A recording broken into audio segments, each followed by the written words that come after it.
Well, good morning, everybody. Welcome to the Underhood Show, presented by Mel Hambelton Ford. My name is Phil Nightingale, Josh Profit. And Josh, we've got a special guest today. We do got a special guest with us today. So we've got Calvin Thompson from from Big Valley Ford. Yeah, out in Central California. So it's super exciting to have another perspective in this industry on this show. So I got a couple things that I was running through in my mind this morning of topics to talk about. And so, I've been thinking about the same thing last night when you texted me and said, "Hey, how about putting Calvin on the show?" And I said, "It'd be fantastic." I didn't know he's still in town, to be honest with you. So you're like Wichita, he's got to be gone by now.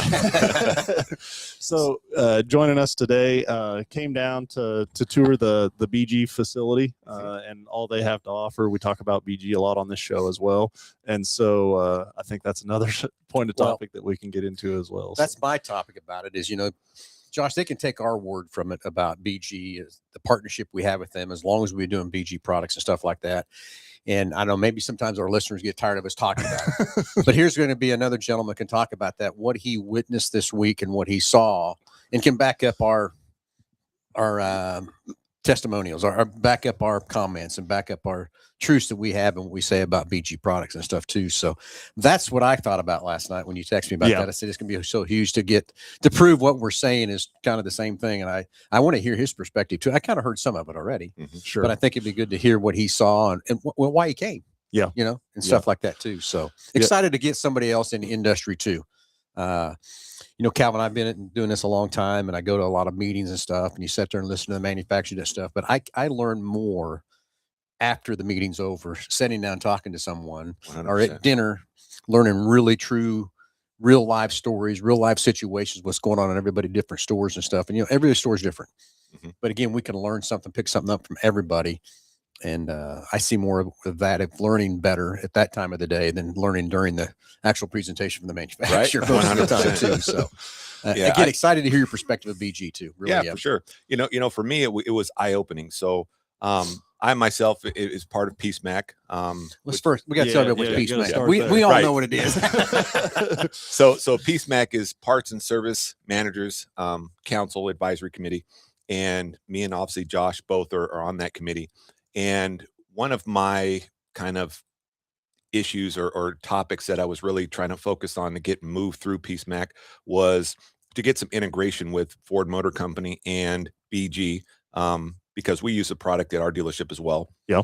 And so I wanted to get some insight coming here from BG, because obviously I, just like every other fixed ops director, has different manufacturers that are showing up the dealership going, "Hey, we want to, you guys use our product.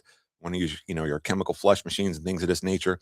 But I wanted to get a real perception of what BG is about. Like, is it the best product out there for us to use for our guests? Because that's really what I'm trying to do. I'm not trying to, people have heard the term snake oil, right? I'm not trying to do that. I'm not trying to damage somebody's wallet. Exactly, right? I'm trying to put a quality product in people's vehicles that can add some longevity. So when I came out here, it was eye-opening. They spent quality time showing me, front to end. And right out the gate, one thing that I asked Tim and his team at BG was, who is your best competitor, right? Or who is a person that's giving you most competition in certain, demographics? And he goes, well, that's a hard question, to answer, because in certain little pockets, they might have it could be mock products, it could be wins, it could be, depending on the country, could give a little bit of competition, but he goes, let's talk about that after the tour, right? After the 2 days of the tour, I'll get back to that question. So as we went through every aspect of what they do, in the end, and I'll get a little more in depth, at the end, I realized that there is no competition. Nobody does what they do to the level of it. The full circle. The full circle, the R&D, the distribution. I got to meet with the chemists and their testing. Isn't that cool? Oh, my God. I'm just like, this is unbelievable. This is like next level. You kind of like geek out on the machinery, and I don't even know what it does. It just I'm sitting here like, whether it was in the, in the chemist department, whether it was in their manufacturing department out in Derby, like the machines and stuff that they have, these are, multi-million-dollar machines that they're invested in building these products, to have the best flush machines, right? And they ain't cutting any corners. Yeah. And then obviously the research and development into the product. And at the end of the day, when I looked at that, I am like, okay, as much R&D they've put into it, right? Not only did they make sure that the product would do what they said it was going to do, but then further testing after that to see, is there any effect down the road, right? Yep. Yep. So, they are not slapping a label on somebody else's product. And there's a lot of vendors out there that do that, Yeah. to say, hey, this is a whatever product, put a sticker on it, and they're backing it up, but they have no clue of what went into designing it and what the after effects are. And sometimes those after effects could be years later, right? And people aren't going to get back to that concept of, well, I had that transmission flush a year and a half ago, and maybe that affected my transmission failure, right? Nobody's really going to do that. But with everything that I saw with BG, I mean, it is a top-notch product. And, and I talked to, Tim and his team, and, the point of sale stuff that we need, like, they have some things out there, but I mean, if we can get that whole thing bundled up and get it out to the guest, right? Like, I mean, I'm a fan, right? Like I am preaching from the rooftops of what I saw, in the product, and it works. And then their lifetime protection, like everything is in-house. That's the part that's awesome about it. Like, nothing's farmed out. Like you said, not using somebody else's product, putting their label on it or anything. No, when you think about even with the lifetime protection, which, we got to make sure, all of our advisors, your dealers at MyChip, right, we're presenting that, right, because that's a huge benefit. But even if you have an issue and you're going to utilize that, like, it's not farmed out to, outside the country, and you're speaking to somebody that really don't know what's going on, right, and all these things. I met the person, right, like who's going to pick up the phone right here in Wichita and be helping you through the process. And I go, that's just awesome. So you can put a face to a name. It's not a subcontracted company. Everything. Not somebody from India when you call. Right. Yeah. Right. That you're struggling to maybe understand all these things. Right. So, and then you even take it a step further, right? Like we went into the proving ground. Like I said, every aspect of it. It was so awesome to sit there and meet with those techs, right? And, and watch them pulling in vehicles and doing testing and putting injectors in and pulling them out. And then it goes into the lab. And he was showing me the microscopes and how they can dial in and what you can see. Again, it's just, the product is far above anything else that I've ever seen, and the effort and the to work ensure that they got the best product. The best product out there. And now it's funny, I told them, I said, when I get back, and we all have vendors that are always coming out to try to get us to use their product. I'm like, they probably won't come back after this, because now I'm going to be like, okay, you want me to use your product, right? And you're gonna feed me wolf tickets of this is all the things that you can do. Let's talk about that. And I guarantee you that after that, they're going to be like, yeah, we don't do all that. They can give you a good sell pitch, but they can't back it up. 100%. And that's one thing that BG, in my opinion, can do. They can back up their product and back up their stuff. And Calvin, they come here, I don't know, every week at least, and grab 1 to 2, 3 cars. And what they do, look at our website and see what we traded in. Yeah. So they're not just working on the Fords. They're trying to find off makes and stuff and bring them, and they come and get the cars. And I mean, there's several times my salespeople get a little angry, I should say. Where's this car? It's checked out to BG. Yeah, guess what? When it comes back, it's going to be a lot better car. Yes, better doing what it was when it left. But they take them and they do all that R&D, and take all the fluids out before and after, and see how much it improves and stuff like that too. But it just, you're right, it blows me away, the quality of product. And one of the favorite things that I remember Darren Grensworth told me was, he says, you get what you pay for. Yes. And is the BG product a cheap product? Absolutely not. Is it the most expensive product? Yeah, it probably is. But what you're pouring in your car, or what you're getting with that service, is well worth that dollar value that you're putting into that car. 100%. And the other piece that I thought that was awesome was I was speaking with the chemist, and we went in this room, and they had all the competitors' products. Oh, he right? sure did. So not only are they doing the R&D on their stuff, right? They're saying, hey, what else is out there? And what is the quality of that? And, and is there a little thing that maybe we can utilize? Yeah. And they're honest, right? They're honest. But if there's a product out there, they say it's okay, right? Yeah. They're not saying that everything else is trash, right? They're just saying they're not out there running the negative aspect. Not at all. Yep. They're trying to give you the right aspects, and that's still goes back to, I think that first time I met you in Josh's office was talking about integrity and character in this business. and being transparent in this business and not trying to dance around something or hide something. Or that's the same way BG is. They're just that way. Right. Right. And we got a caller coming on here. We'll get him on the line. Yeah, we do. We didn't really even explain that part. We didn't get a chance to yet either. So not only, this is something Phil started this podcast. It started out as a radio show. 30-minute show by myself. And let me tell you how hard that was. Talking about cars for 30 minutes by yourself. And it was just talking about the industry, right? Yeah. And allowing customers to call in and, if they got an issue with their car or whatever's going on there. And so that's what we got now. Is somebody's calling in. Well, I don't think so. I don't think in this particular situation we know who it is. I happen to know who this individual is, but he just so we'll go to the phone. Let's talk to Jordan. Jordan, good morning. What's up, gentlemen? How we doing this morning? Perfect. Good. That's good. So I wanted to, obviously, Phil got me hooked on BG products years ago. I use them in all my vehicles. I'm the kind of guy that puts 70,000 miles a year on my vehicles, and the newest one I have is a 2008. So the proof's in the pudding. They keep it going down the road. I wouldn't use any other product. Well, I still think you need an upgrade. Is what I think. It's time to trade. But either way, that's either here or there. So I wanted to. You guys are talking about your customers this morning and the trends, and you've got a guy from California, and so I wanted to share a little story that I have used as inspiration in my business every year. So we did the Amazon Autos event Thursday to kick that off for the partnership you guys are doing with Amazon Autos. And I don't know, if they're doing that out in California. I would assume so. It probably started there. But actually, it's odd that you say that, because when I was actually here for that event, and I had never even heard of that. So, really? Okay. Yeah, that's something I'm absolutely going to take back. Yeah, we're huge Amazon, obviously, out in California, but I have not heard of Amazon Auto, so definitely something looking into. Well, I think we just got lucky getting involved. Yeah. Real short story, not to interrupt you there, Jordan, or whatever either.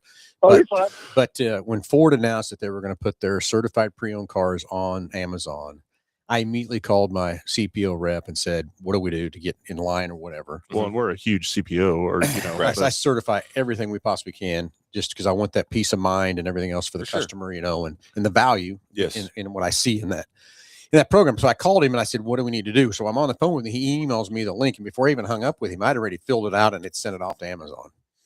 And that was in, I believe it was either October or November. And we hadn't heard anything. And so then it kind of said, maybe the first of the year we'll hear something. Still hadn't heard anything. And so we went to NADA. Mm-hmm. And Josh had a class he wanted to go to, and Rochelle had a class he wanted to go to. And I looked at Lisa and I said, we're going to Amazon. We're going to go find him. And so we took off. We found him, walked in this booth, told this guy, we introduced ourselves, told us what we was looking for. And he said, well, come on in. Had a big old booth in there, all, everything. Imagine Amazon's booth. Right. And we're sitting there talking to this guy, and all of a sudden this gentleman walked up to me and he goes, you don't remember me, do you? And I said, God, I said, I should, but I just don't. And he introduced me again. I go, oh God, he was a gentleman 5 years ago that introduced us at NADA again to our Roadster program, which is our online buying tool to be able to help customers do things online. And also we use credit apps and all that stuff to secure your data. And he excused that gentleman, said, I'm taking care of these people. And he sat down with us and he pushed us ahead. I think that's just that relationship we had with him 5 years ago, pushed us ahead. And I think that's why we got on board as fast as we did. We sat there for the next 2 days, 2 hours each day, just filling out paperwork and stuff and getting things going. And then we got back to the store. It took me and Rochelle another probably week of just getting things set up. So it's a long, lengthy process to do it. But I think just that relationship is what got us to where we got on board quicker with Amazon Auto. So anyway, not to interrupt you there, Jordan. Sorry.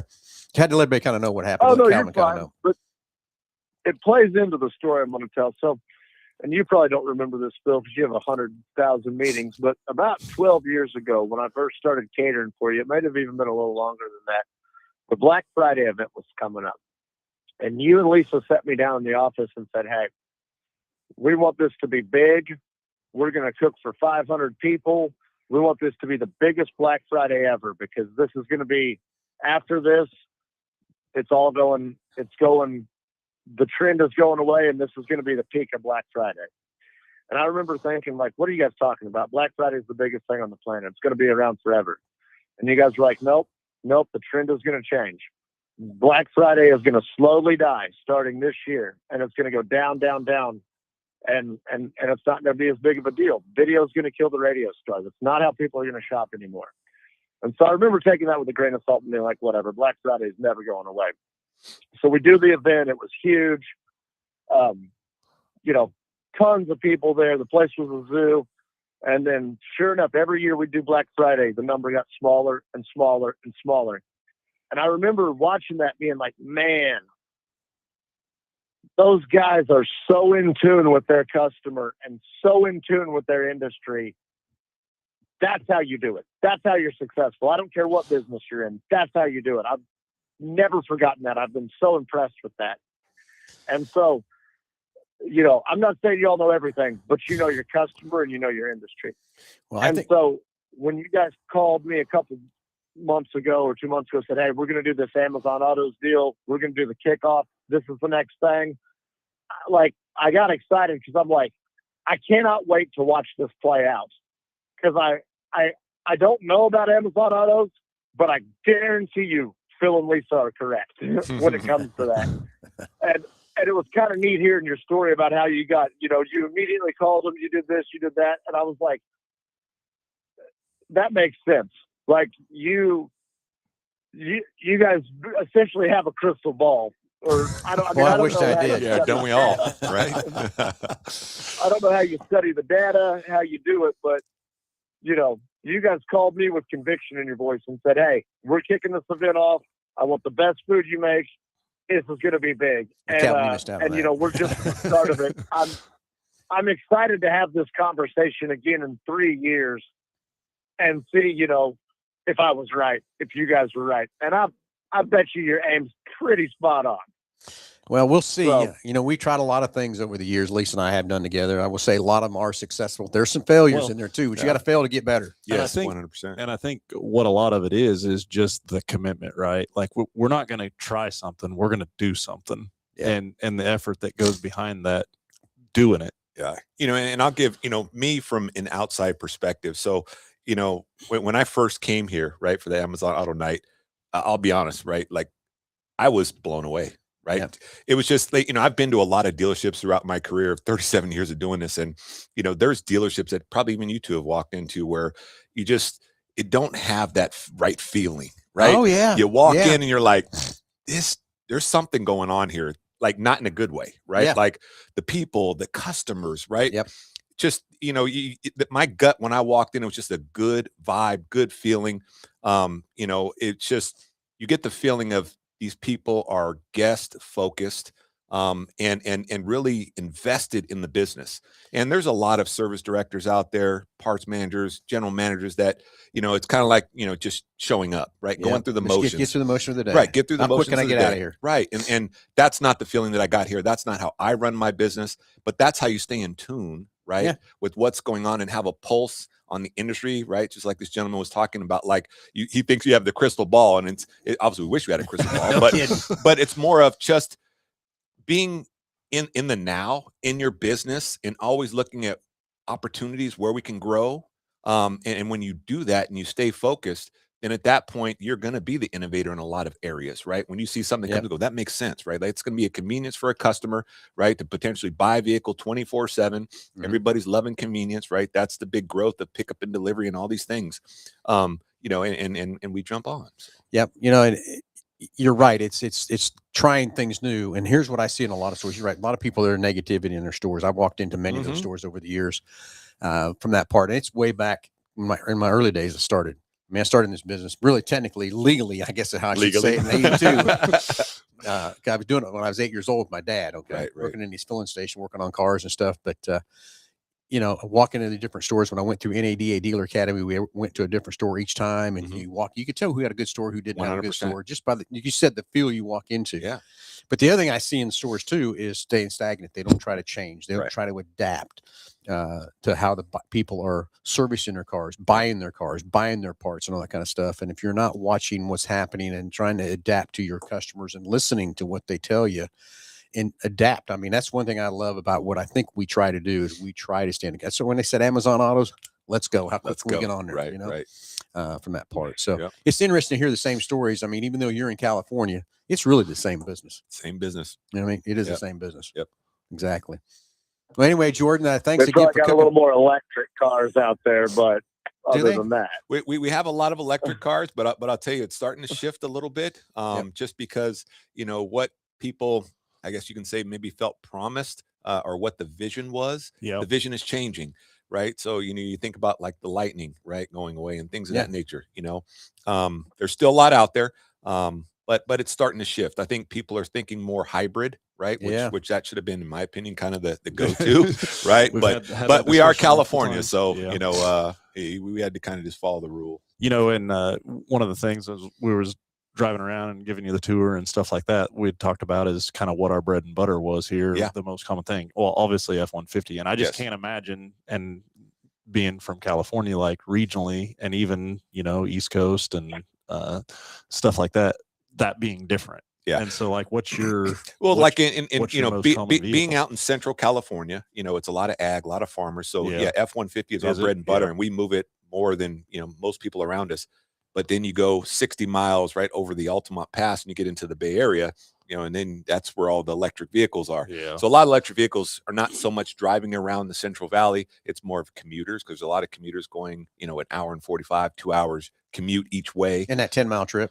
Yes, it's crazy. And I did it for a long period of time. And I'm like, you know, I would never do that again. But at that time, starting early in the business, growing up in that Bay Area and then moving out to the Central Valley, right, to buy a house and all that. You know, I'm like, I can't believe I did that for that many years. It's crazy. But, you know, the price of fuel in California, right? Like, I guess you'd have to weigh the two between, you know, what is your electric bill going to look like, right, as compared to $5.50 cents a gallon. So. Well, think about that. A lot of that with electric car just kind of set in that slow traffic.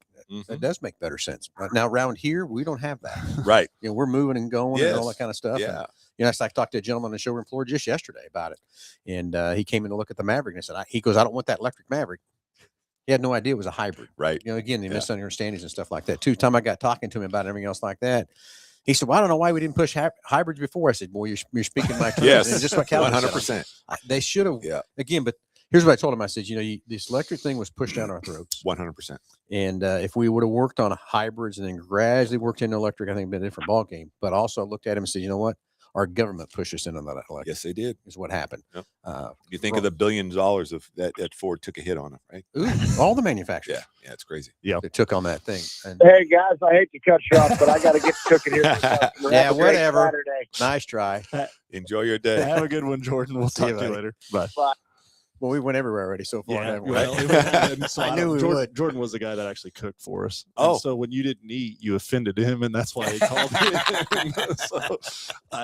We were heading to a steakhouse, Jordan. Sorry. Hey, I get the trade off there too, Calvin. But Jordan does do a good job for us when he comes and caters for us and stuff too. So, no, it looked like a spread for sure. You know, but that's what it's about, right? It's all about you know, providing great stuff for guests. And as I looked at everybody else eating, right, like their plates looked amazing. So, well, I will kind of fill you in on the backstory of this. So it is a call-in show.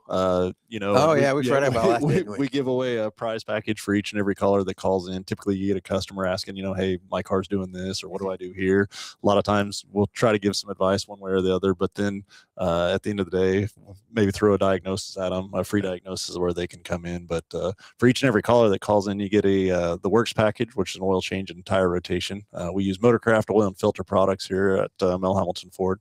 While we're performing that, we're also going to do a multi-point inspection, just checking over that vehicle, making sure that it's geared up and ready to go for that next 5,000 miles of driving. You'll get yourself $10 to Mel's Diner, so you can get yourself something to eat and drink while you're here with us. Complete nitrogen for your tires, so you get all the great benefits that nitrogen has to offer. And then BG Products package, which consists of a can of MOA or motor oil additive for your engine oil, and then 44K for your fuel system. Again, just getting that vehicle geared up and ready to go for that next 5,000 miles of driving. And so you'll get people that will call in, ask questions, kind of, you know, automotive related or not. Sometimes we talk about racing. Sometimes we talk about, you know, sailing a vehicle. Sometimes it gets completely derailed and we talk about weather. Yeah, it happens. Somebody predicted I should have been a meteorologist, is what I'm telling you. Several weeks ago that we weren't going to get below the teens, and then that turned around and it did happen. But one time in 22 days. So you haven't been here very long, but the weather around this place changes drastically. So, it's a funny story. So when I was coming here, obviously, anytime I'm traveling, right, I'm obviously looking at the weather, and I'm like, okay, I need to make sure, do I need a jacket? Do I need shorts? Do I need flip-flops? Do I need all these things, right? And I'm looking, I'm like, okay, 80, 91, 92, 94, right? Wait, that has to be a mistake.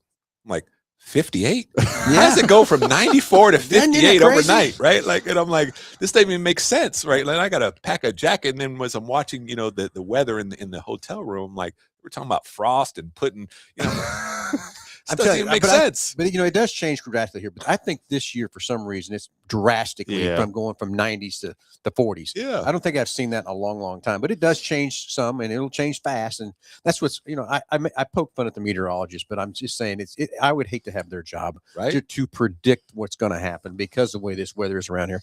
I wouldn't dare do their deal. I was teasing a little bit to have fun and everything, but I did predict we would have teens because I hate freezing. I hate it. And so I missed it one day, and so far I'm still holding true. Yeah. So we're about 4 weeks into this deal. But the funny part about a meteorologist, right? You think they can be wrong; they never lose a job. Yes, that's what I say. I want that job. But anyway, So where I guess I was headed with that is in relationship to vehicle maintenance, because this show is. I mean, that's what it's based on, is talking about vehicle maintenance. And if customers have questions, the conception of years ago was a consumer needs to know a lot of times or sometimes, and I think it's even less and less now, but years ago it was 3,000 miles. I need to change my oil every 3,000 miles, right? And they knew that. But then outside of that, they didn't really know how to maintain or take care of a car. And so the multi-point inspection, and we talk a lot about the multi-point inspection. But then we get into discussions of like vehicles owner's manuals and what the maintenance guide is in that owner's manual. And so where I was headed with the weather side of that is how much difference you have to maintain a vehicle in this climate versus your climate versus somebody in Michigan's climate or an East Coast climate, and why that multi-point inspection holds so much weight and value to a customer so that they get the right treatment in their environment. Right. And there's not a maintenance guide that a manufacturer can put together that blankets all that and covers all that makes that vehicle go for hundreds of thousands of miles. Right. And that was a conversation that came up when I was talking with Tim over at BG, right? He was saying, when would you recommend, right, an oil change service?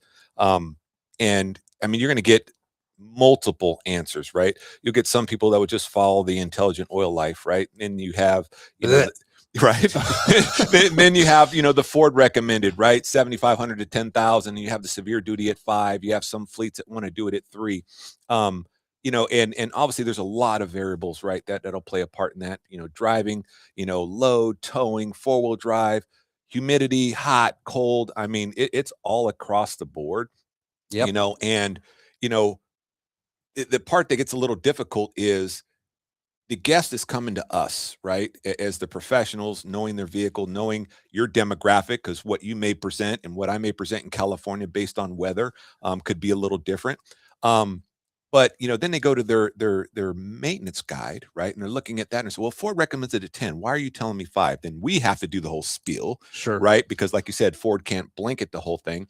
And from the Ford side, and this is also something I'm going to bring up in Peace Mac, they have to do some adjustment in it where I get it. They're trying to present a vehicle sale, very low maintenance, right? They're trying the cost of ownership, right?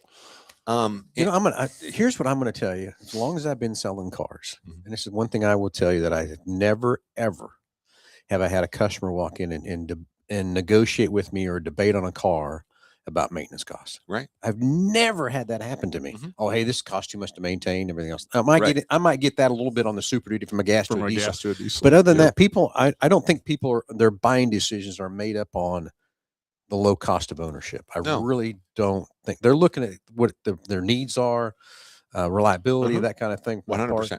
And so I feel your pain right where you're going there, but no one's ever negotiated with me and saying, oh, well, sorry, but the Chevy trucks cost of ownership's less than a Ford F-150. Right. I'm going to have to do 50 oil changes, and that's way too much. And it doesn't happen. Never going to happen. No, but I'll also tell you that whether it's a Chevy, a Dodge, a Ford, like it doesn't matter what the nameplate is on it. You're going to have to maintain it. Right. You're going to have to maintain it in a very similar manner. How your driving habits how are. your driving habits 100%. are, because it comes down to how you're using it, what you're using it for and stuff like that. And that's what's going to make that vehicle go the distance or mileage that you want it to go. Kind of the concept that I try to, have my advisors present is, I've always been proactive throughout my life. Right. And I want to stay on top of something. And if I'm doing it early, I see benefit in that, because what I'm looking for, right, is longevity. Yeah. Right. Yeah. I'm looking that I need as much money as vehicles cost nowadays, right? I need this vehicle to give me 150, 200,000. I'd love to say, hey, I'm driving a 250,000 mile vehicle if I'm a commuter driving lots of miles. And you can get that by maintenance, right? If you don't do maintenance, then at that point you're gonna be stressing those components, right? Transmission, engine, and all these things, and that even includes, right, the BG product, because now obviously we can see. So, the results, right? What it's doing to it. Right, exactly. And in those pictures, right, that they're presenting on all the, point of sale stuff. I mean, that's right out of their lab, right? Like that is it's not fake. No, it's not AI, right? It's not AI. It is legit. Like, hey, we physically pulled out that injector. It's on the microscope. There's the picture, before and after. He shared a little story with me, I guess, in Toyota, and I didn't know this, but I guess they were coming out with a recall where they had put the wrong pistons in some motors, and BG did some research for them, and they wanted, because when you looked inside the cylinder, they couldn't see the stampings on the piston, right? So they were like, well, at this point, we'd have to pull off the cylinder head to just identify, right? Does this need a new piston or does it not? Well, then they got with BG. BG came up with a chemical. They're going to clean that. Yes. And I'm talking about clean to where now you can go on the boroscope and see the stamp. Think of how many millions of dollars that saved. That's crazy. Right? Yeah.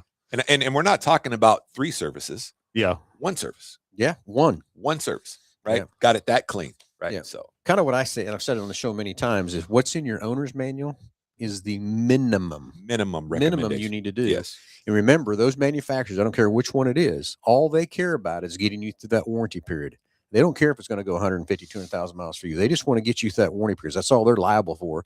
And 10,000 mile oil changes to get through the powertrain warranty, that's probably going to get you there. Yeah, probably going to get you there, but it's not going to get you there to where that car is going to go 200,000 miles if you don't. Right. And like I said, what you guys do and what I do in my dealership is we want to give that customer way beyond that. Right. Yeah. So routine maintenance, we're going to recommend the things that are going to help you get there. We're not going to, my concept has always been, sell what's needed when needed. Yep. Right. That's kind of my vision. Yep. And do that. I'm not trying to oversell in any, situation where I just want to recommend what we need to do today, what we need to do maybe 6 months from now. Right. Because I'm looking for retention and I want, you to be a lifetime guest. You don't want and I don't want this. You don't want your customer to have a surprise. You don't walk in, they got a service last time, they roll in this time, and okay, now you need tires and brakes. Mm-hmm. Wait a minute, why did you not tell me and warn me about it? Yeah, going to save money. You can tell that, right? Okay, we have another caller coming through, and we'll get him on the line here. So hey, let's go to the phones and talk to Richard. Richard, you're on live with Under the Hood. Good morning. Good morning, Richard. Hello. Hey, I've got a question you guys may have never heard. Let's see if you can handle this one. Okay, here's the situation. If you're, let's say, a rental car, like a 2025 Nissan Sentra, and it's a rental car, versus what you would get a 2025 Nissan off of the lot, is the how much more would a rental car of the same car depreciate versus a one you would buy off of a lot? And if you need me to explain where I'm going with this, I can continue. That's okay. Here's Stu. Let me chime in for a minute, and then I'll let you continue. So keep your thoughts, even no matter what I'm going to tell you here. Keep your thoughts and where you're headed this part. But here's what I'm going to tell you. Okay, so years ago, I say years ago, I'm dating myself in this business, but anyway, we had what we called program cars, and that was basically that's the way the manufacturer would take cars, put them into the rental fleets for Hertz, Avis, and Enterprise and all that stuff. And they pull them out somewhere around the 20 to 30,000 mile mark. And we could buy those cars for about 50 cents on the dollar is what they go through for the auction. And then the manufacturers realize that, hey, you know what, that's really devaluing and not holding the value of our car. So they kind of cut that program back a little bit. But again, today's rental cars, I don't know about you, but when I get in one of those rental cars, I really don't care how I drive it or what I do with that car. 100%. Okay. It's probably wide open the whole time. The brakes are getting hurt hard. It's going to, you know, that sort of thing. So if I know that car has been a rental car, when I bid that car, I promise you it's not getting near the value of one. If you've had that car and I can see your history, I know you bought it new and I can see what you've done on maintenance and that sort of thing. I promise you that car, that one that you have versus a rental car, is guaranteed to have more value 100%, just because I know what I do in a rental car. Yeah. I don't care what happens to that car. I need it for a purpose, and I'm making it get my purpose. So hope I interrupt you there a little bit, but now keep your thoughts. Well, and I would even add to that is that rental company, they don't care about the maintenance side of it. Hell no. Like we work with a lot of the larger rental companies and get vehicles in here for recalls and stuff like that. And should have had 2 services in that time frame. Yeah. They want to keep it on the road, making money, making than money. being down, getting service. It gets absolutely no attention or love on that side of it. So anyways, sorry to interrupt. Go ahead. Okay. You told me exactly what I thought. So let me explain what's going on here very quickly. I was in a rental car. Okay. Driving to work recently. I hit some sand or something on the side of the curb and hit a curb, and then I hit a fence post. Okay. I'm legitimate. It was a 1-car accident. And the speed was probably about 30 miles an hour. So I'm not exactly sure what happened. I wasn't ticketed or anything like that, but I think I got some debris that didn't get picked up during the recent snowstorm, some sand or gravel or something. So long story short is the airbags did deploy on this car, and they did total the car. So the car, the rental company moved very quickly. This car was towed to a place on North Broadway called Insurance Auto Auction. They've already auctioned the car off and got $4,500 for the car. Okay, so I talked to a salvage guy, and he was kind enough to give me that information. That's not supposed to be given to the public, but I found someone in town here in the salvage business that gave me some information. So the enterprise, the rental car company, is negotiating on me on what I am going to have to give them for. So I was insured. The property damage I did was insured, and that's been taken care of. But I definitely am going to be on the hook for some of the cars. So the rental car company has sent me information about the car and the year and all that stuff, and they're saying the car is worth X amount. So I wanted to find somebody in town here who's an expert who can maybe kind of be an advocate for me, and then help me contact the rental car company back saying, okay, well, that's great. You're asking for this amount of car, but it is a rental car, so maybe your valuation is higher than it should be, and take my financial bite down just a little bit. You see what I'm talking about? I know exactly where you're headed. I understand exactly your point where you're at. And as much as I hate to tell you what I think you need to do, is because I hate the sue happy world we're in today. But I do think you need to get yourself a good attorney, not an injury law attorney, but a good attorney that can back you up and help you with that to protect you from that part. And there's no way to defend yourself by yourself in this situation. I don't want you to see you getting taken care of. And I know Enterprise wants to get all the money they can get. Yeah, they're going to be trying to maximize for sure. Maximize exactly what they're going to try to get out of it from that part. So, you finally finding out what they got out of the car and all that kind of stuff is kind of a huge thing too. But I hope that's true, that's 100% what it did go through the auction or whatever. But again, getting a good attorney behind it to help you. But I'm telling you, that's what if I was in your shoes or whatever, even though I know the business and know what's going on in the business and how to contradict this thing or fight it a little bit, I would definitely get an attorney involved to say, hey, I don't want to, I know I made a mistake. I need to pay what's fair. What's fair. Yeah. Right. Not what's unfair from that part, and find someone to help you through that process. Because this could turn into. Yeah. And then the other side, and we talk about this a lot, just having courtesy loaners and stuff like that as far as customers insurance. And I think a lot of people don't understand. So right out of the gate, just because you have full coverage insurance doesn't mean that you have full coverage insurance that covers you in a rental or loaner. But then in addition to that, like there's an actual special policy that you purchase within your insurance that would cover. So like if, let's say in the instance that you're in, Richard, Enterprise can actually come back and now collect against you for the loss of use during that, the loss of income that car Yep. during this time until the matter is settled. So from when the accident happened to when the settlement is complete, and like there's a special policy that you can purchase through your insurance company that covers you under that. Now, a lot of insurance companies don't even talk about it, and it's typically when somebody's shopping for insurance, it's how much is it going to cost, and then they're just trying to give you the cheapest rate, and so they can be competitive in the market. And a lot of people don't even understand that that's something that they're passing on or not passing on and stuff like that. And so I'm with Phil on it, and the fact that the legal, you need to seek legal advice just so you make sure that the outcome is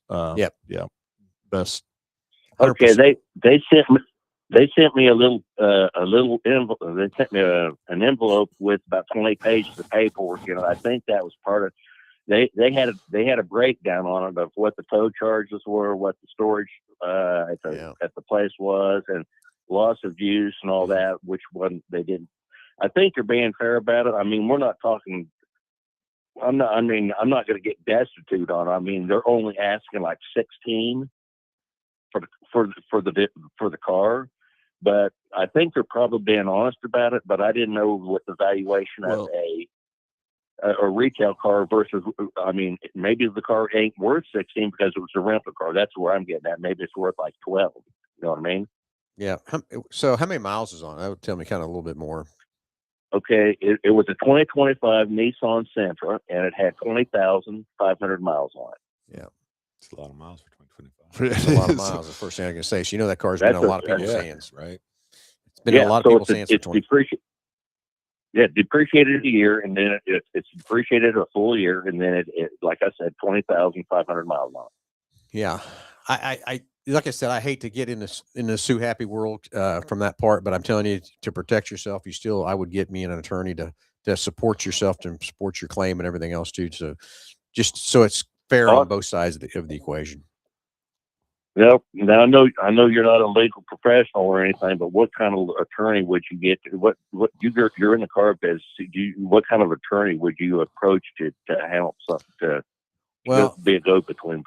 Is there a specialty or something? Well, that's what's unique, I think, now today with an attorney. It used to be an attorney can kind of do everything. Now it's kind of being a specialized of what these attorneys handle in their fields and stuff like that, because of all the litigation and stuff that's out there too. I would just make a few phone calls to a few places and see if they can represent you and have some experience in this type of a situation. It's not an injury lawyer that you're after, because I don't think you were injured or anything either.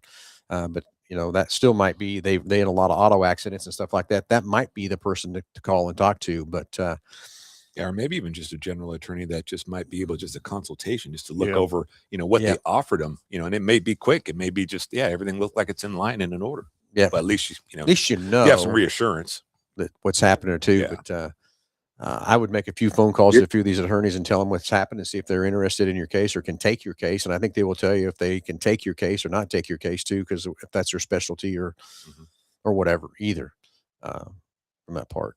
Yeah, that's I'm with you on that. I think that if they heard from an attorney, they might say, "Hey, let's just negotiate on this a little few." Actually, I'll be honest with you. I could pay the sucker off today and be done with it and get it off my head. I mean, I'm financially okay, but I just want to make sure I'm not getting, shall we say, screwed over. If the car's only worth 12 instead of 16, fine, no problem. I'll do it. Yeah, I agree with you. Even though it's still a matter of what's right is right, in my opinion. I don't care if you're rich, medium, or poor. It's still what is right, in my opinion. All right. You know what? I'm going to take your advice. I'll check with a couple of attorneys and see if they can negotiate something better for me. And the next thing is that attorney say he can't take it. He might be able to send you to a guy that he knows can take your case, to a good referral or something too. Awesome. Thank you very much. Thanks for the call, buddy. Good luck to you, bud. Yep. And see what I mean? These calls go all over the place. Yeah. In 2004, it was a 30-minute show. Yeah. And it was what happened there was I was on the radio a lot.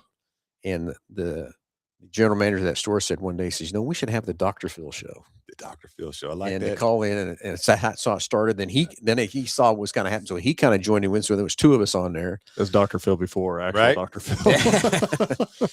And he tried franchise. Yeah, Like, no, somebody's already. I got that one locked up. I thought I was going to cease and disorder, but I didn't get one. I did get a cease and disorder when I moved over here. We had a different name for the show, and the Click and Clack show sent me a cease and disorder because they didn't like my name. So we had to change it to the Unhood show. But the questions back then are really kind of the same kind of things of people just not understanding the cars, but the questions have evolved and changed into all the tech and all the stuff we have today, and all that kind of stuff. But Josh was right earlier. I mean, now here we're talking about crashes and stuff. We talk about racing. I always say in the biggest anything in automobile, we don't care. Let's get to let's get to talking about it. We can lead you in a direction. Well, and then the other thing too is there's times where the phone won't stop, and then there's times where you don't get any callers. Yeah. And so then we're just sitting here talking to us, each other, and it's like, okay, what do you? At least if you're calling in, we're talking about what you want to know about. If you ain't calling in, we're just over here rambling. So. Yeah. So anyway, look at the timer. It's flying fast when you have fun, right? Yeah, so, very much so. Calvin, again, I appreciate you taking the time today. I didn't realize you're still fun. in town, so I'm glad you're here. I'm glad you got time to spend with us, and you guys are headed off Monday, Tuesday, and Wednesday. Yeah. Yep. It's the Peace Mac in Detroit. Yep. Is where you're headed. So how many's on that board? 25. 25 of you. Yeah. And basically, you're all service directors. From Well, all over so kind of parts service, and then mix. there's some Lincoln, then there's some under 300 dealers. There's some representatives from that side, so just a mixture across the country for sure. Yep. And it's always exciting when we go to the in-person because, all the time that me and Josh spend, in these WebExes, monthly, it's like, and there's the subcommittees off of that. I mean, we're living in some meetings, but when we get there to the in-person, like that's where the magic happens, right? Like Agree. to take all that work that we've put in that time and now to get here, collaborate, right? Face to face. It just now things it brings it to paper, right? Yep. And we're able to create those AOPs and, cross things off that we've accomplished. It's a different vibe, 100%. I mean, we've talked about this a million times before is the WebEx side of things, like just to get something accomplished in that environment is so hard. Yeah. Right. And the in-person is definitely where it is. And, when I think when people started working from home and stuff like that, you can't tell me that it didn't affect things because it 100% did, Yeah. Well, and the other piece is like, when you're in person, right? Like on a WebEx, you get some people that will hide, right? Just hide to turn the camera off, right? They're not engaged. But when we're in that setting and the way that engaged, you got to be engaged. Be engaged and get off the board. Yeah. And I'm calling people out like, what do you got? Right. Yep. Like I need to hear from you and sit quiet. Yeah. Come on. Exactly. Give me something, because there's no way that you can tell me that it's a perfect world, right? Like, well, and I think too, when you're on a WebEx, you're in the day-to-day, you're still in that environment, but removing, I mean, it's like I-35 around this place, and I'm sure it is at your dealership as well and stuff like that. And so being able to direct focus to it's kind of like at hand. I was on the FDF board for our area and I'm trying to get back on again and stuff too. But when we was doing the WebEx things, I could never my voice could never be heard. I could never get in there enough to what I wanted to hear and stuff. That part. So I fought for in person to come back. And I remember we're having a meeting and talking to everybody and they're arguing about travel time and all that kind of stuff. And I finally said, I said, hey, wait a minute. We're here for a purpose. Right. If the drive time is your problem, then sit on the WebEx and sit there. Right. You can still do that. But the in-person is so much better from that part. But you've been an obligation to be on this board. Now take the obligation and use it and get here and let's talk to these things and work through them, because the better we can work through these situations, the better it's going to be for the ultimate end user, which is our customer. Right. I'll tell you, there was a meme that was on TikTok. It was funny. It happened to be a gorilla, right? But he's sitting there and he's on a WebEx, and then and he's sitting there and he's eating a banana, and then all of a sudden as the WebEx is going on, right? He wasn't even engaged. He was just sitting there and his banana. They called him out, right? Like asked him a question and it's like I wasn't even paying attention to what y'all were talking about, right? And that happens, right? Because again, right? But to your point, right? Like our jobs, right, are obviously take us in a million directions, and we're on these WebEx, and again, it's not just us, right? It's probably a lot of service directors and stuff out there that are on these calls. But you're we could be on the WebEx and engaged, and then an employee's knocking on the door, right, and wants to talk about something, and that takes 15 minutes, right? And if it's a crisis, We got to handle the crisis. Can't be like, hey, come back in 15 minutes. Well, hey, the car fell off the rack, right? Or, right? No, we need to talk about it now, right? Type thing. Well, I've done it to Josh. He's in there on that mini's office, and I need something. Then Josh is hitting the mute button. Right, exactly. Right. But the in person, right, now you are fully engaged, right? You can't really disconnect. If you disconnect, right, you walk out of the room, right, take a call, whatever the case may be. But for the most part, you're engulfed. So you're engulfed and ready to go. So yeah. So again, excited, Calvin, that you were here. Glad to be Josh here. texted me last night that you were still here. I said, let's go. I think my first text was back perfect. Let's go. But again, I appreciate you hearing your perspective of BG, which is the same exact impression that Josh and I have of BG. Now, the benefit we have, we're 5 minutes away. Yes, they're right in the backyard. Yeah. A little bit of a commute from California. Right. We can do so many things and do so much with BG, keeping that partnership together and stuff. And there's a part of BG I wish they would do a little more with, but I also understand why they can't. And it's in the racing world. And in my late model, every fluid in that race car is BG. I mean, the rear end grease, the transmission, the grease we grease the car with, the Enforce we lubricate everything with, the engine oil, power steering, antifreeze, everything is 100% BG. And we sample that stuff all the time. And the root test I got about their oil was we were racing in Enid, and Jake had 2 cars spinning in front of him, so he kind of slid to miss them and slid off the back. And long story short, he was back there with weeds about this tall. Long story short, when those weeds got in the fan belt, knocked the belt off, and he ran 3 laps without any water. Really? Overheated that thing. Got the oil temperature over 300 degrees. Wow. Okay. And so we came back. I drained the oil out. It was blacker than you know what, but you tell it wasn't burnt. And got to sample that stuff, sent it to BG. That oil still tested to a 1040 weight oil after I did that. Okay. So that's just one true test. The other one I got is a sprint car team put their gear oil in it that we run. And he tested after a 25 lap race, and it was 11 degrees. And it doesn't sound like a lot to everybody else, but it was 11 degrees cooler than it ever had been with other rear end grease. Yeah. That 11 degrees, he calculated up. He threw some number out of it, how much easier that car would go and glide and stuff with that less temperature in the car. So the products don't just prove into your commuter car days. We're proving stuff with racing, but talking to those guys, it's like they said, we have so much going on to try to take care of the automobile industry with this new products with Ford and GM they're trying to do. They just don't have the manpower and the time to go into that racing stuff. And I get it, but I wish they would. Yeah. From that point. And the other piece also is, like even in the car world, right? Like, and that's, kind of, we started the program talking about, what my purpose of, this in some of the things I want to talk about this in-person meeting is finding that group that is handling that integration, with BG and Ford, but getting the manufacturer to get off the fence, right? And move forward with giving us, the information in the schedule maintenance tool and the maintenance guide and really pushing the product because the product works. Yeah. And obviously it's a benefit for everybody. 100%. Anyway, time's flying. We're having fun. Right? We could go on another hour. I can promise you I could go another hour sitting here from that part. But, we're kind of running out of time and stuff too again. But again, it's been a great meeting you. Yeah, you as well. When I was in Josh's office and I seen Tim stand outside the office, and that's one thing BG brings. Everybody that comes to town, they bring them by. Yeah. And so we get to meet a lot of people. All over the world. Yeah. And I'm so happy he did. Like I said, when I came to this dealership, right? Like, and Josh is giving me kind of the tour and everything. Like, if sometimes you go to a dealership and be like, there's really nothing I could take back. It's just, they made me performing less, right? Than what I do. But in your world, like even the show, right? Like this is awesome, right? Yeah. Like to get here and just talk automotive, talk whatever, right? You're giving some type of outlet to, guests. It could be somebody who maybe isn't even a customer, and this could bring them in now as a customer going, this is pretty awesome, right? Yep. You're racing the tire. I mean, all the things that you guys are engulfed in, you guys have fingers, right, in the community, which is something that I'm absolutely taking back, right? Like, okay, we do some functions, but you guys do a ton of them, right? And you think of what that does in the community, right? Like, I don't want just, I don't like saying customer. I like saying guest, right? Or friends and family. That's what I always try to preach in my department or in my dealership, right? Of that relationship is what I want, right? Because that's going to give you retention, the trust, and everything, where it's not just transactional, right? And again, as I just walked in, I haven't sat in your service drive or anything, but the vibe, what I saw guests in interaction just from, a 360 kind of, or 10,000 foot level, yeah. looking down.